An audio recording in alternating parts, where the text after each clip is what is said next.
You didn't land on this video by accident. You are the kind of person whose desires are not random.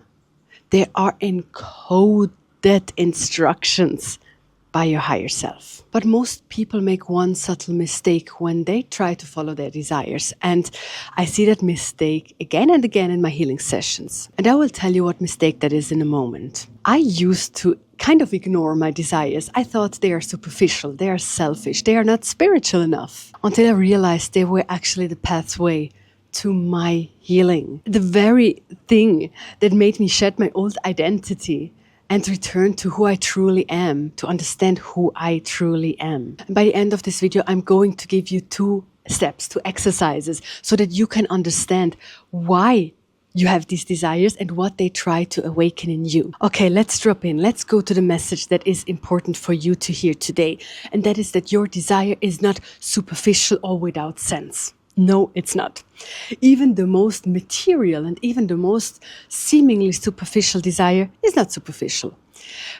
Because in the pursuit of manifesting it, it will teach you the most about yourself. This is one of the most important things. It will teach you so much about yourself, and it will help you heal your wounds and integrate your shadows. So why does that happen? Because you want to manifest something, right? And then it's not working. It's just not working. You are not manifesting it. And when you don't do the mistake by thinking manifestation or something comes from the outside, but you begin to understand that everything comes from the inside, then you know that you not having what you desire in your life means that something is blocking you. And this blocking can be so different. It could be that these are old wounds, old traumas. It could be old limiting beliefs. It could be that you just don't believe in what you desire. You don't believe in yourself. And don't worry, I will give you 2 steps so that you can find out what is actually blocking you.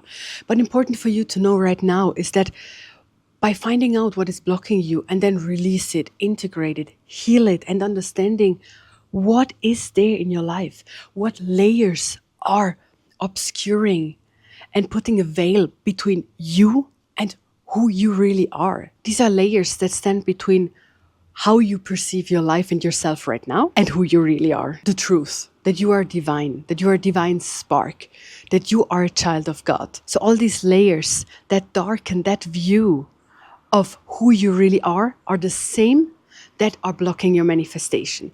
And so having a desire and wanting to manifest something and not being able to it, or it needs time and it needs work, just means that it's the biggest gift because it is showing you directly what these layers are, what your blocks are that are standing between you and truth. So your desires are the greatest gift.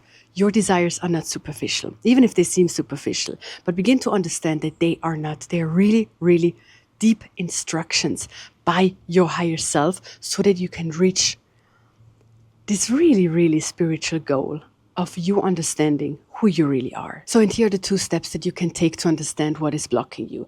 Take your journal or piece of paper and a pen and then journal about these 2 questions. The question number 1 is, why can't I manifest what I want? And then just write, look what comes up. And with that answer, you have already really good sense of what it is there to heal and to integrate. And the second journal prompt is, watch your situation from the eyes of God, of Source, of the universe.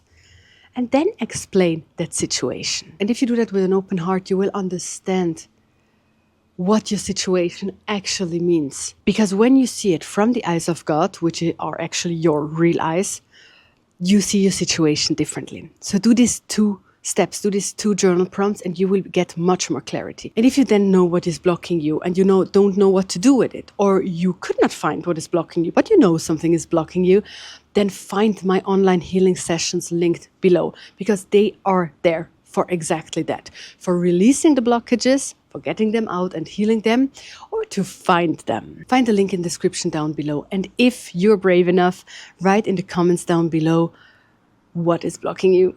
What is your biggest block? Or write, how would God see your situation? Thank you for being here. And I'll see you in the next one. Bye.